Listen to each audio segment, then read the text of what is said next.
I walked the floor myself after the last member left. Every room, every corner, nobody. I locked the front door, I locked the back door. I had both keys in my pocket, and then I heard the shower running in the men's locker room. It didn't stop. It kept running, and when I pushed that door open and walked into the steam, I wasn't alone.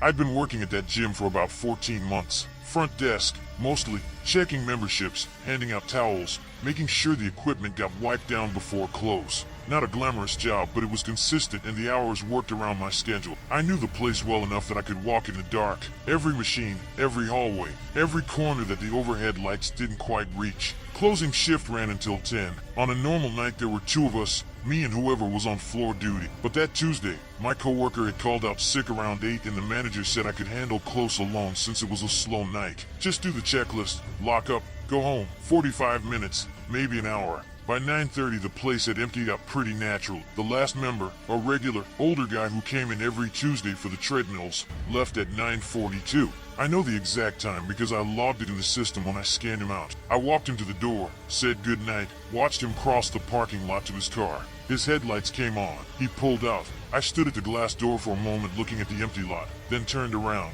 Just me. The gym was that specific kind of quiet that only happens when a space that's usually full of noise goes suddenly empty. The hum of the ventilation system, the faint rattle of a weight someone had left slightly off its rack, the low buzz of the fluorescent overheads in the back hallway. I'd heard all of it before, but never quite this loudly. I started the closing checklist from the front and worked my way back. Wiped down the front desk, counted the register, logged the closing count, moved to the cardio floor, straightened the machines, collected 2 forgotten water bottles, unplugged the TV screens one by one. The rubber floor smelled like it always did at the end of the night, that specific mix of cleaning solution and use that never fully went away no matter how much you sprayed it down. I moved into the free weights area, racked the dumbbells that were out of order, checked the mirror wall for anything left behind. Nothing. The stretching area in the back corner was clear. I hit the lights as I went, working toward the rear of the building the way the checklist instructed, front to back. Lights off as you go. So by the time you reach the locker rooms, you're working in the partial dark of the emergency strips along the floor.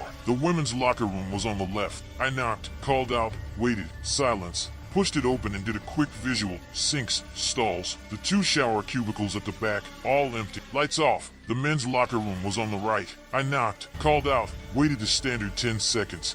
And that's when I heard it. Water, running, from somewhere inside. Not a drip, a full shower. The sound of pressure hitting tile. The kind of sound that doesn't leave any room for misinterpretation. Someone had a shower running in the men's locker room at 9:58 at night, 16 minutes after I had watched the last person in the building walk to his car and drive away. I stood at that door for a moment with my hand on the handle. Then I pushed it open.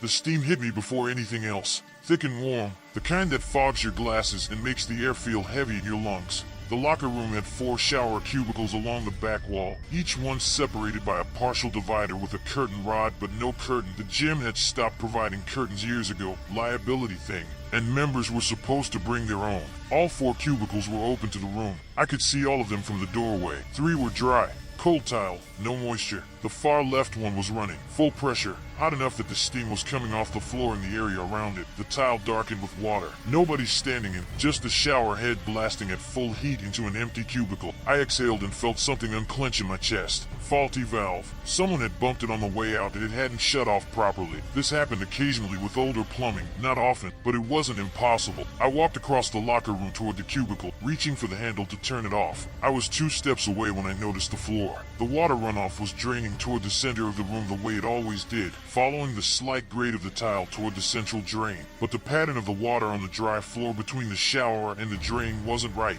There were footprints in it, wet footprints, barefoot, pressed into the dry tile on a path that led from the running shower toward the row of lockers along the left wall. I stopped. I looked at the lockers. Standard metal, combination locks, a wooden bench running in front of them. The bench was dry. The lockers looked undisturbed, but the footprints went toward them and didn't come back. I turned around slowly and looked at the rest of the room. The steam made it hard to see clearly past about feet. The far end of the locker room, the section around the corner near the bathroom stalls, was thick with it. I could see the shapes of the lockers along that wall, but not much else.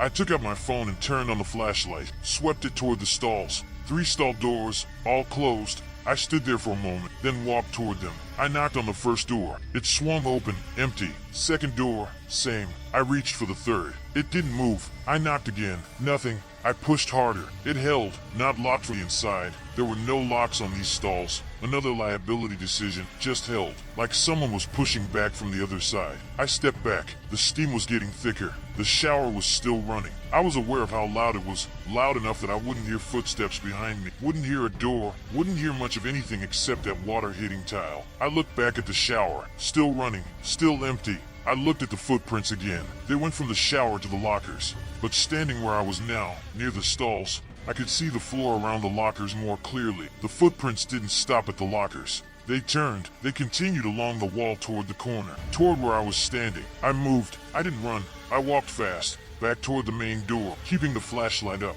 I hit the door with my shoulder and came out into the back hallway, pulled the door shut behind me, stood there breathing. The shower was still audible through the door, muffled now, but running. I stood in the hallway and thought through it. Someone had come in, somehow, at some point, gotten into the shower, and was now somewhere in that locker room hiding. That was the rational version. The irrational version was the one I wasn't letting myself think about. I called the non-emergency police line, explained I was alone in a gym after closing. There were signs someone might be inside a locked locker. I hadn't seen anyone, but the evidence suggested otherwise. They said they'd send someone to check it out. Estimated 20 minutes. I went to the front of the gym, unlocked the front door, and stood just inside it where I could see the parking lot and the hallway at the same time. I didn't go back to the locker room. 11 minutes later, I heard the door. Not the front door, the back one. The one I had locked at 9:55. I heard it open, the specific sound of that door, a heavier click than the front because of the fire-rated frame, and then close. I looked down the hallway. The back door was shut. Nothing in the hallway, but the sound of the shower had stopped. I was still standing at the front door when the officers arrived. Two of them. I walked them through everything. The checklist, the last member leaving, the running shower, the footprints, the stall door that pushed back, the back door sound. They went through the locker room while I waited in the hallway. They came out after about 4 minutes. No one inside. Shower valve had been manually turned to full hot. Not a faulty valve. Deliberate. The stall door opened fine with nothing behind it. The footprints were there. They confirmed that, visible in the moisture on the tile. They went toward the corner and stopped near the back wall without a clear exit. One of the officers checked the back door. It was locked from the outside. Whoever had gone out that door had locked it behind them with a key. The only keys to that door were in my pocket.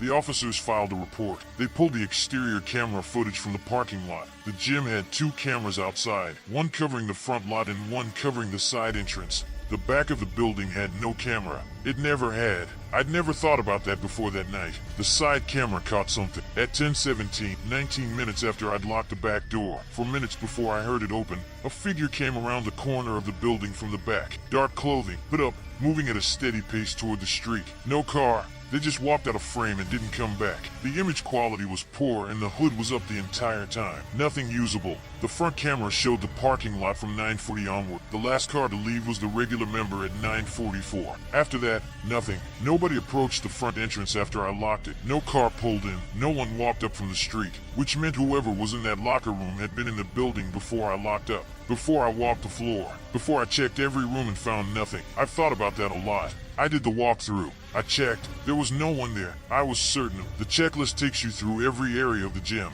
There isn't a room I skipped. But somehow, between the walkthrough and the moment I stood outside the locker room door, someone was inside. In the shower, leaving wet footprints toward the back corner of a room that should have been empty. The manager had the locks rekeyed the following week. They also installed a camera at the back of the building. When I asked if anything like this had happened before, she paused for slightly too long before saying no. I worked 2 more weeks before I found something else. Not because I was scared, exactly. More because every closing shift after that night, standing alone in that back hallway with the lights going off behind me, I couldn't shake the feeling that the walkthrough wasn't the guarantee I'd always assumed it was. That checking a room and finding it empty didn't necessarily mean it was. I still think about the back door, locked from the outside, with a key I had in my pocket. There's no version of that I've been able to explain. The officers couldn't explain it either. It's just a thing that happened and doesn't have an answer. I don't know how long they'd been in there before I started closing up. I don't know what they were doing in that shower. I don't know why they left when they did instead of earlier, or later, or not at all. Mostly I try not to think about that last part.